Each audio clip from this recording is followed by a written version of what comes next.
जी मेरे प्रिय दोस्तों, हम लेकर आए क्लास 10 का आपको सोशल साइंस जानते हैं। उसी में एक आपको बुक पढ़ना होता है राजनीतिक विज्ञान यानी कि पॉलिटिकल साइंस।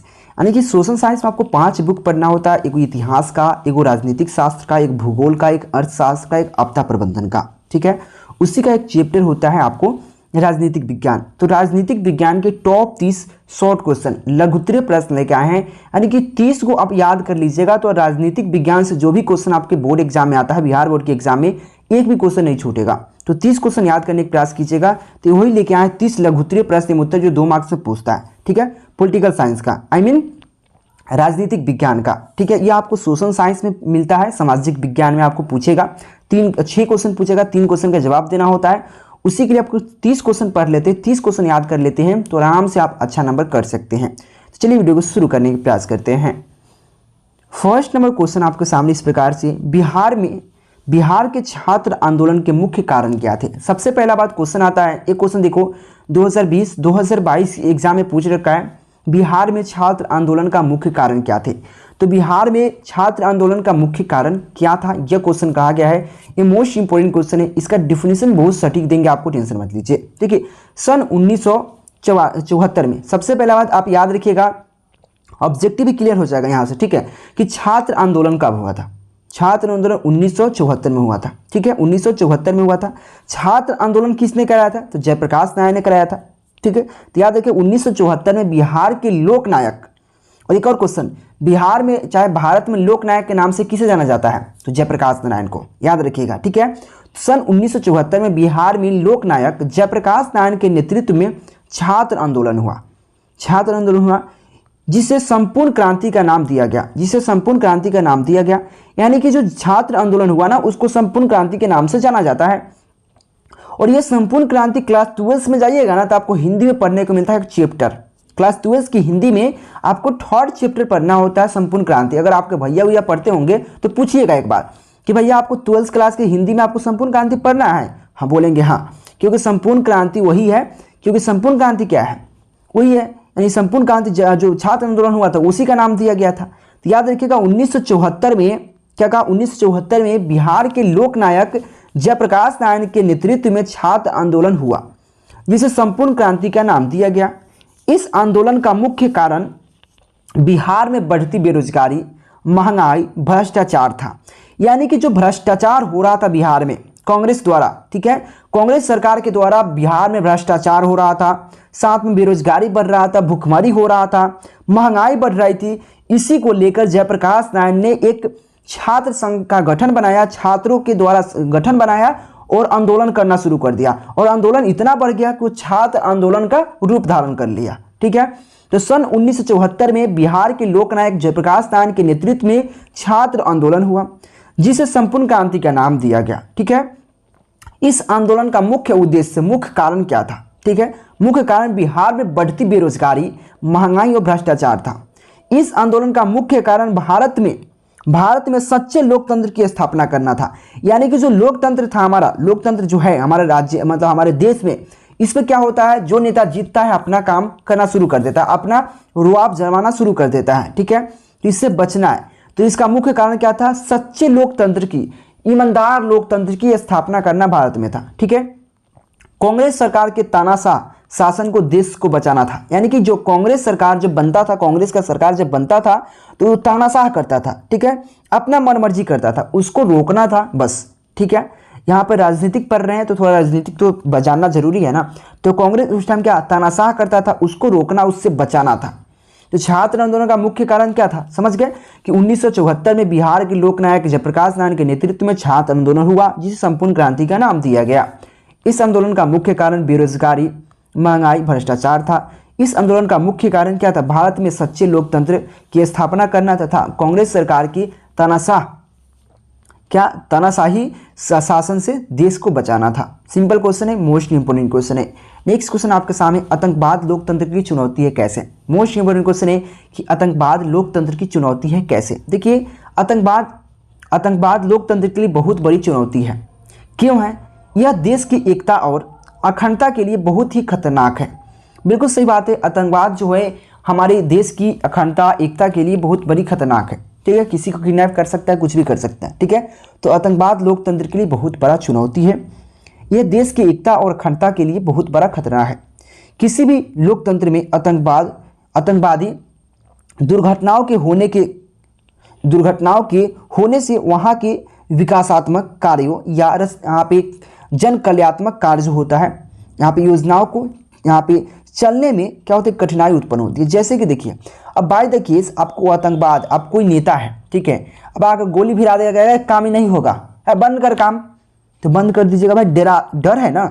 तो विकासात्मक जो विकास का कार्य हो रहा है, सड़क बन रहा है, रोड बन रहा है, सिंचाई हो रहा है या नाला बन रहा है, और वो आके आतंकवाद आपको कालापन बढ़ा देगा, कट्टा कहेगा कि चलो बंद करो इसको, तब क्या कीजिएगा आप। तो विकासात्मक कार्य यहाँ पे जन कल्याण के लिए, जो जनता के कल्याण के लिए, जो जनता के जिससे लाभ हो सके उसके कल्याण के लिए जो कार्य होता है, जो योजना होता है, कितना उसमें कठिनाइयाँ उत्पन्न होती है, बहुत सारा कठिनाइयाँ उत्पन्न होती है उसके धमकी की वजह से, ठीक है। और विकास की प्रक्रिया थम जाती है, और विकास बिल्कुल थम जाएगा भाई, जब आतंकवाद होगा तो विकास तो थम ही जाएगा। तो ये कहता है आतंकवाद लोकतंत्र की बहुत बड़ी चुनौती है, यह देश की एकता और अखंडता की बहुत बड़ी एक खतरनाक है, एकता और अखंडता के लिए बहुत बड़ी खतरनाक है, बहुत ही खतरनाक है। साथ ही किसी भी लोकतंत्र में आतंकवादी दुर्घटनाएं के होने से वहाँ के विकासात्मक कार्य एवं जन कल्याण योजनाओं को चलाने में कठिनाइयाँ उत्पन्न होती है, और विकास क्या थम जाती है। विकास की जो प्रक्रिया होगा, जो हमारा वृद्धि हो रही है देश में, हमारे क्षेत्र में, उसका थम जाता है, रुक जाता है, ठीक है। ये क्वेश्चन 2014, 2017, 2020 के एग्जाम में पूछ रखा है, मोस्ट इंपोर्टेंट क्वेश्चन है। नेक्स्ट क्वेश्चन याद रखिएगा, अगर आप 400 ऑब्जेक्टिव क्वेश्चन, सामाजिक विज्ञान का 400 ऑब्जेक्टिव क्वेश्चन, सामाजिक विज्ञान का 100 शॉर्ट क्वेश्चन, लघु उत्तरीय प्रश्न उत्तर और 20 लॉन्ग क्वेश्चन या 25 लॉन्ग क्वेश्चन दीर्घ उत्तरीय प्रश्न उत्तर लेना चाहते हैं, साथ में सामाजिक विज्ञान का इतना हुआ, फिर विज्ञान का इतना देंगे, मैथ्स का देंगे, संस्कृत का देंगे, हिंदी का देंगे, ऑल सब्जेक्ट लेना चाहते हैं, तो उसके लिए मात्र 399 रुपये, मात्र 400 रुपये लगता है, मात्र 400 रुपये। इस नंबर पर कॉन्टेक्ट करके आप ले सकते हैं, बिल्कुल 400 में ऑल सब्जेक्ट। नेक्स्ट क्वेश्चन आपको 3 नंबर से क्वेश्चन है, राजनीतिक दलों को प्रभावशील बनाने के उपाय पर प्रकाश डाले। तो राजनीतिक दलों को प्रभावशील बनाने का उपाय पर प्रकाश डालिए यहाँ पे। तो राजनीतिक दलों को प्रभावशील बनाने में निम्नलिखित उपाय किए जा रहे हैं, या किए गए हैं, या किए जा सकते हैं। तो राजनीतिक दलों को प्रभावशील बनाने में निम्नलिखित उपाय किए जा सकते हैं, क्या क्या। तो राजनीतिक दलों में महिलाओं के अधिक से अधिक भागीदारी बनाना, जो राजनीतिक दल है उसमें महिलाओं का अधिक से अधिक भागीदारी बनाना। राजनीतिक दलों के अंदर लोकतांत्रिक व्यवस्था बनाए रखना, यानी कि लोकतांत्रिक व्यवस्था बनाए रखना, भ्रष्टाचार न करना, लोकतांत्रिक व्यवस्थाएं बनाए रखना। दल बदल कानून करना, यानी कि दल बदल कानून, यानी कि अगर बाय द केस उस कार्य से संतुष्ट नहीं है उस नेता से, तो अपना दल बदल कर दूसरे में, जैसे कि हमारे जो नीतीश चाचा दल बदलू है, ठीक है, वो किसी में ढुक जाते हैं, जानते हैं ना आप, ठीक है। लेकिन यहाँ पे राजनीतिक तो हम बतिया नहीं रहे, यहाँ पढ़ रहे हैं, ठीक है, तो पढ़ना जरूरी है। दल बदल कानून क्या है, अब जिसको समझ नहीं आएगा तो समझिए, आप नीतीश चाचा के देख लीजिए। नीतीश चाचा क्या करते हैं, कभी बीजेपी में ढुक जाते हैं, कभी यहाँ पे आरजेडी में घुस जाते हैं, कभी आरजेडी से भागेंगे तो आपको बीजेपी में घुसेंगे, मतलब कोई ठीके नहीं रहता है, ठीक है, कभी इसमें से घुसेंगे, कभी इसमें से निकलेंगे। तो क्या होता है, दल बदल कानून लागू करना। साथ में राजनीतिक दलों द्वारा न्यायपालिका के आदेशों का पालन करना, यानी जो न्यायपालिका जो बोलता है उसका आदेश का पालन करना, उसके आदेश को ठुकराना नहीं। तो राजनीतिक दलों को प्रभावशील बनाने का उपाय यही है कि सबसे पहला कि यहाँ पे राजनीतिक दलों में महिलाओं को अधिक से अधिक भागीदारी देना। अब देखिएगा, अधिक से अधिक महिलाओं का ही भागीदारी मिलता है। जैसे कि मुखिया बनता है तो वहाँ पे जेंट्स सीट नहीं रहता, महिला सीट रहता है, ठीक है। राजनीतिक दलों के अंदर लोकतांत्रिक व्यवस्थाएं बनाए रखना या दल बदल कानून लागू करना, यहाँ पे राजनीतिक दलों द्वारा न्यायपालिका के आदेशों का पालन करना, ये क्या है बेसिकली राजनीतिक दलों को प्रभावशील बनाने का उपाय है। ये क्वेश्चन 2011 के एग्जाम में पूछा गया था। चलिए नेक्स्ट क्वेश्चन की बात कर लेते हैं। यहाँ पे 4 नंबर जो क्वेश्चन है, संघीय शासन के 2 विशेषताएं लिखिए। जो संघीय शासन होता है उसकी 2 विशेषताएं क्या है। तो संघीय शासन की 2 विशेषताएं निम्नलिखित है, किस प्रकार से लिख सकते हैं देखिए यहाँ पे। संघीय शासन व्यवस्था में केंद्र सरकार और राज्य सरकार के कार्यों एवं अधिकारों का बंटवारा कानून द्वारा होता है। सबसे पहला बात याद रखिएगा, संघीय शासन व्यवस्था में क्या होता है, उसमें केंद्र सरकार और राज्य सरकार के कार्यों एवं अधिकारों का जो बंटवारा होता है वो कानून के द्वारा होता है, ठीक है। सेकेंड पॉइंट क्या है इसका, संघीय शासन व्यवस्था दोहरी नागरिकता होती है, बिल्कुल सही बात। संघीय शासन व्यवस्था में हमारा जो भारत है संघीय शासन व्यवस्था है, एक तो आप एक अपना राज्य का नागरिक है, साथ में अपना देश का नागरिक है कि नहीं। तो संघीय शासन व्यवस्था में दोहरी नागरिकता होती है। एक ही व्यक्ति अपने क्षेत्र का नागरिक और अपने देश का भी नागरिक होता है, अपने देश का भी होता है। यानी कि एक ही व्यक्ति अपना क्षेत्र जो वहाँ पर रहते हैं उसका नागरिक तो है ही, साथ में अपना देश का भी नागरिक है। अगर आप बिहार से बाहर जाइएगा तो क्या बोलिएगा, कहाँ से है, तो बोलिएगा बिहार से है। अगर देश से बाहर जाइएगा तो कहाँ बोलिएगा, भारत से है। वहाँ पर बिहार से नहीं बोलिएगा, वहाँ भारत से बोलिएगा, ठीक है। जैसे आप कोई डिस्ट्रिक्ट में रहते हैं, जैसे आप मुजफ्फरपुर से, हम मुजफ्फरपुर से हैं, ठीक है। जब मुजफ्फरपुर के लीची तक खाए होंगे, अगर हम पटना में जाएंगे तो हमसे पूछे कहाँ से है, तो हम बोलेंगे मुजफ्फरपुर से, ठीक है। इस प्रकार से आपको एक आपका परिचय देना होता है। अब वही जब बिहार से बाहर जाइएगा तो कहीं यूपी में जाइएगा चाहे कहीं, तो वहाँ पे क्या बोलिएगा, हम बिहार से हैं, ठीक है। क्योंकि वो उसके अंदर वो बिहार को जानता है, उसके अंदर जो चीज़ें उसको नहीं जानता है, ठीक है, याद रखिएगा। तो यह संघीय शासन व्यवस्था में दोहरी नागरिकता होती है। एक ही व्यक्ति अपने क्षेत्र का नागरिक होता है और अपने देश का भी नागरिक होता है। यह संघीय शासन व्यवस्था की दो विशेषताएं निम्नलिखित था, जिसमें आपको संघीय शासन व्यवस्था की केंद्र सरकार और राज्य सरकार के जो कार्य होता है, जो वर्क होता है, उसके अधिकारों का बंटवारा कानून के द्वारा होता है। और यहाँ पे संघीय शासन व्यवस्था में दोहरी नागरिकता होती है। एक ही व्यक्ति अपने क्षेत्र और अपने देश का भी नागरिक होता है। ये क्वेश्चन 2021, 2019, 2011 और साथ में 2022 के कंपार्टमेंटल के एग्जाम पूछा गया था। मोस्ट इंपॉर्टेंट क्वेश्चन है ये, आपको 4 बार एग्जाम में पूछ रखा है, मैट्रिक एग्जाम में बिहार बोर्ड के। चलिए नेक्स्ट क्वेश्चन की बात कर लेते हैं। चिपको आंदोलन का मुख्य उद्देश्य क्या था। मैं आपको समझा दूं चिपको आंदोलन हुआ क्या था। देखिए चिपको आंदोलन का मुख्य उद्देश्य क्या था। देखिए सबसे पहले बात, यहाँ पे उत्तराखंड के गहराई वाले क्षेत्रों में, कहा गहराई वाले क्षेत्रों में, उत्तराखंड के तराई वाले क्षेत्र में क्या हुआ, सुंदरलाल बहुगुणा के नेतृत्व में वहाँ पे जो बौद्ध कटाई होता है, पेड़ों का जो बौद्ध कटाई, मतलब बहुत छोटा पेड़ है उसको काट देना। अब पेड़ भाई एक सीमित समय होता है, पेड़ जब कुछ मोटा जाता है, पक जाता है तो उसको काटिएगा तो कोई दिक्कत नहीं है। लेकिन बौद्ध कटाई मतलब पेड़ अभी बच्चे है, ताले उसको काट दीजिए। तो उससे होता क्या था, उसको रोकना था। जो ठेकेदार था वहाँ के, ठेकेदार समझ रहे हैं ना, ठेकेदार सब ठेका ले लेता था, पेड़ का कटाई शुरू कर देता था। तो उसको रोकना था, तो महिलाओं क्या करते थे, उसको पेड़ से चिपक जाते थे और उसको रोकता था। पेड़ से चिपक जाता कि नहीं काटना है, तो उसको रुकता था। तो क्या है देखिए 1970 के दशक में उत्तराखंड के गहराई के तराई वाले क्षेत्र में, समझिएगा वहाँ पे 1970 के दशक में उत्तराखंड के गहराई के तराई वाले क्षेत्रों में सुंदरलाल बहुगुणा के नेतृत्व में चिपको आंदोलन चलाया गया था। क्या चिपको आंदोलन चलाया गया था। चिपको मतलब चिपक कर, पेड़ से महिलाओं लोग चिपक कर पेड़ों की कटाई पर रोकथाम करता था, ठीक है। तो यहाँ पे चिपको आंदोलन चलाया गया था। चिपको आंदोलन का मुख्य उद्देश्य ठेकेदार द्वारा पेड़ों की अवैध कटाई पर रोक कर पेड़ों की रक्षा करना था। यानी कि जो पेड़ है, जो बच्चा पेड़ है, उसको अवैध कटाई पे रोकना था और उसको रक्षा करना था। इस आंदोलन में महिलाओं का सक्रिय भूमिका रही। इस जो आंदोलन था इसमें महिलाओं का बहुत बड़ी भूमिका रहा, सक्रिय भूमिका रही। महिलाओं पेड़ों से चिपक कर पेड़ों की कटाई का विरोध करती थी। आंदोलन सफल रहा और सरकार ने तराई क्षेत्रों में 15 वर्षों के लिए पेड़ों की कटाई पर रोक लगा दिया। यानी कि ये लोग बहुत जब बड़ा मतलब आंदोलन शुरू कर दिया था, जिसके वजह से सरकार को भी फैसला लेना पड़ा कि 15 वर्ष तक इसमें पेड़ कटाई नहीं होगा, जो काटेगा वो जेल का हवा खाएगा, ठीक है। इसमें क्या हुआ आपको समझाया छोटी छोटी तौर पे, आप चाहो तो इधर उधर करके भी लिख सकते हो कि 1970 के दशक में उत्तराखंड के गहराई के तराई वाले क्षेत्रों में सुंदरलाल बहुगुणा के नेतृत्व में चिपको आंदोलन चलाया गया था। चिपको आंदोलन का मुख्य उद्देश्य ठेकेदार द्वारा पेड़ों के बौद्ध कटाई को रोकना तथा उसको रक्षा करना था। इस आंदोलन में महिलाओं का सक्रिय भूमिका रहा, या महिलाओं ने महत्वपूर्ण भूमिका निभाई। महिलाओं पेड़ों से चिपक कर पेड़ों की कटाई पर यहाँ पे विरोध करती थी। आंदोलन सफल रहा, आंदोलन जो किया था वो सफल हो गया। इस वजह से वहाँ की सरकार ने, यानी कि सरकार ने तराई क्षेत्रों में 15 वर्ष के लिए पेड़ों की कटाई पर रोक लगा दिया। ये क्वेश्चन 2017-2019 के एग्जाम में पूछ रखा है, मोस्ट इंपोर्टेंट क्वेश्चन है। नेक्स्ट क्वेश्चन देख सकते हैं आप, 6 नंबर क्वेश्चन है, परिवारवाद और जातिवाद बिहार में किस तरह यहाँ पे लोकतंत्र को प्रभावित करता है। देखिए बात सही है, जो देखिए अगर नेता जो रहता है उसका बेटो नेता, उसको पोतवो नेता, उसको बबुओ नेता, उसको चचो नेता, सब नेता रहता है। ये परिवारवाद हुआ। जातिवाद क्या हुआ, जो अगर आप दूसरे जाति के हैं, पिछड़ी जाति के हैं, तो उसके देखिएगा सब पिछड़ी जाति का नेता होगा, ठीक है।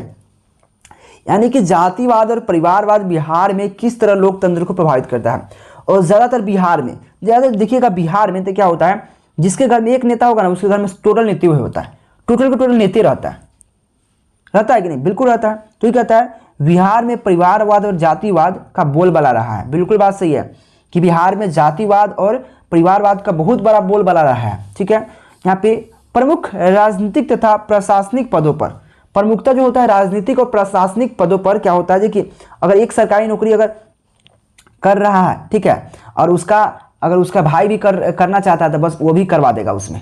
ठीक है, यानी कि अपना जात के लोग को, अपना परिवार के लोग को ज़्यादा महत्व देता है यहाँ के लोग। ठीक है, तो बिहार में परिवारवाद और जातिवाद का बोलबाला रहा है।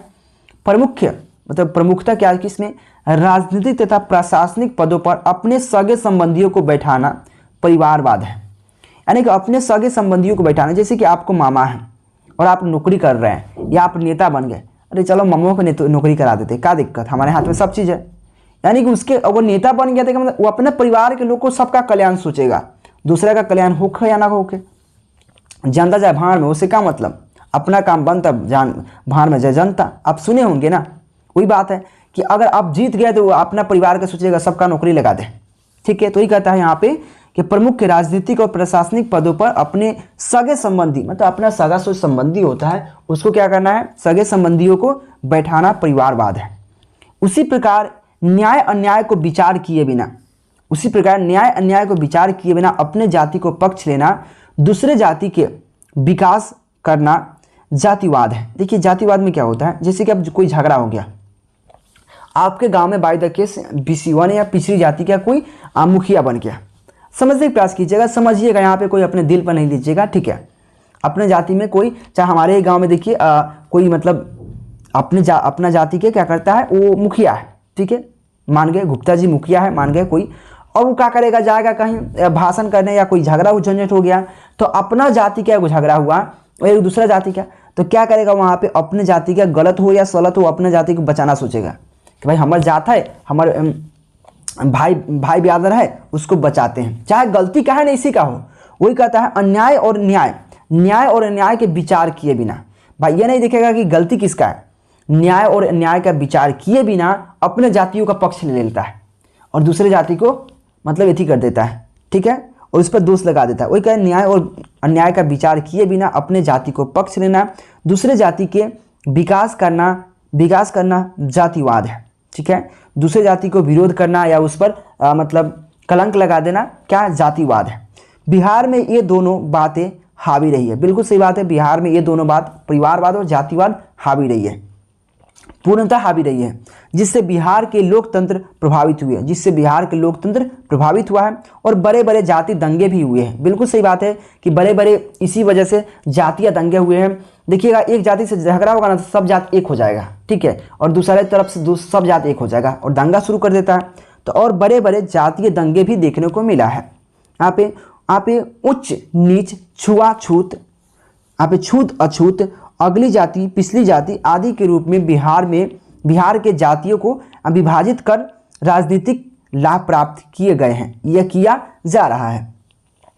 किया गया है जो बाद में बिहार के लोकतंत्र व्यवस्थाओं को काफ़ी हानि पहुंचा है। जैसे कि देखिए अब होता क्या है, अब अगर नेता कोई खड़ा होगा, ठीक है, अब कहता है भाई हमार जात वाला तू क्या बेयादर, हमारा के वोट देबाऊ ना, बाप रे, यानी कि वो छूत अछूत को देखकर, ठीक है, छूत नीच ऊंच, छूत अछूत, अगली जाति, पिछली जाति आदि के रूप में बिहार में जातियों के विभाजन कर राजनीतिक का क्या होता है, यहाँ पे लाभ उठाया जाता है। कहता है भाई तू देखो वो है छूत है, ठीक है, उसको वोट मत दिया, हमरा के दिया, हम तो बेयादर बढ़िया हुआ।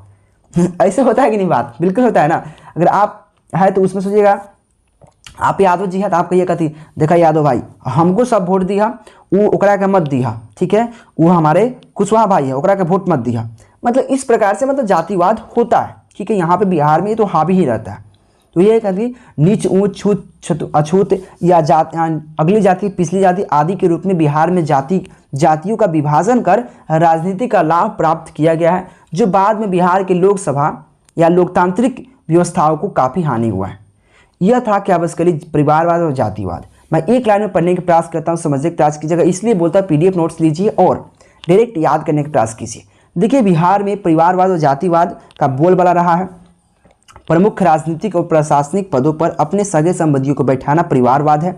उसी प्रकार न्याय अन्याय के विचार किए बिना अपने जाति का पक्ष लेना, दूसरे जाति का विकास करना जातिवाद है। ठीक है, जातिवाद है। यहाँ पे बिहार में ये दोनों बातें हावी रही है, जिससे बिहार के लोकतंत्र प्रभावित हुए हैं और बड़े बड़े जातीय दंगा देखने को मिला है। यहाँ पे नीच ऊंच या ऊंच नीच, छूत अछूत, अगली जाति पिछली जाति आदि के रूप में बिहार में जातीय विभाजन का राजनीतिक लाभ प्राप्त किए गए हैं, जो बाद में बिहार के लोकतांत्रिक व्यवस्थाओं को काफ़ी नुकसान पहुंचाया, काफ़ी हानि पहुंचाया है। ये मोस्ट इंपॉर्टेंट क्वेश्चन है। चलिए नेक्स्ट क्वेश्चन की बात कर लेता हूँ। यहाँ पे भाषा नीति क्या है? देखिए भाषा नीति की बात करिए तो हमारा एक देश क्या है, हमारा देश यहाँ पे संघीय राज्य है। ठीक है, इसमें अनेक भाषाएं बोली जाती है, अनेक भाषाएं, अनेक जातियों का, अनेक धर्मों का लोग यहाँ पे रह जाते हैं। भारत एक विशाल देश है।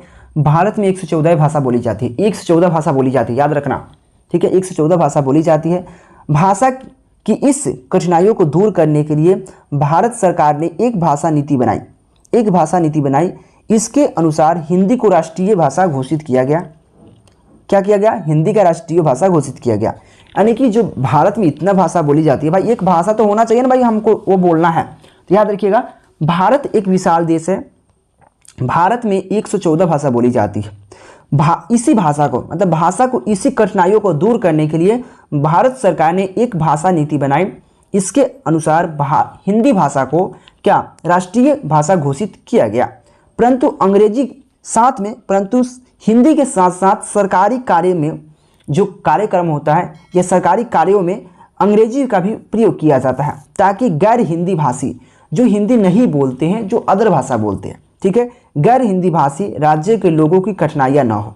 यानी कि सिंपल बात है कि यहाँ पे हिंदी को राष्ट्रभाषा दिया गया, ठीक है, लेकिन कठिनाइयों को दूर करने के लिए बाय द केस आप सरकार में जाइएगा, चाहे कोर्ट में जाइएगा, वहाँ पर इंग्लिश में बोलेगा, और जो बाय द केस जो भोजपुरी बोलने वाला लोग है वो इंग्लिश नहीं समझेगा।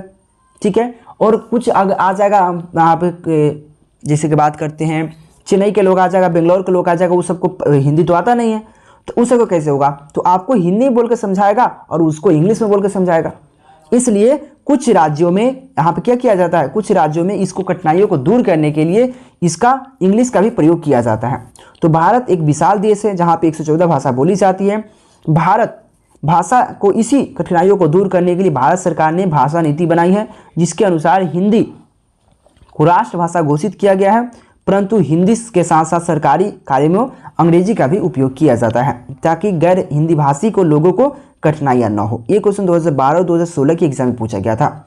नेक्स्ट क्वेश्चन की बात कर लेता हूँ। नेक्स्ट क्वेश्चन है दल बदल कानून क्या है? देखिए दल बदल कानून की बात करें, ये भी बहुत अच्छा क्वेश्चन है कि चुनाव को, ये 2022 के, 2020 के, 2017 के, 2015 के एग्जाम में पूछा गया था। दल बदल कानून क्या है?